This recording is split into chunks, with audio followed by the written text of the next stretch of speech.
In this video, I'll be showing you how you can add Solana Network into your Coinbase wallet.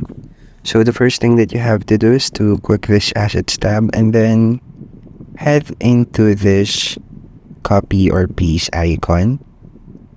Then it will open this pop-up where you have to select the other assets. Now select Solana address here. Click this, and as you can see here, it will generate this QR code together with the wallet address.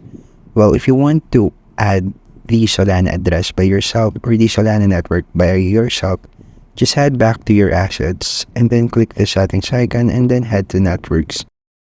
And then click this plus icon here and add the Solana network by yourself. So you just need the network name, the RPC URL, the chain ID, the currency symbol, and the block explorer URL. And that's it. Once you complete these details, your Solana network will be automatically added into your Coinbase wallet. That's how you can add Solana network in your Coinbase wallet, and thank you for listening.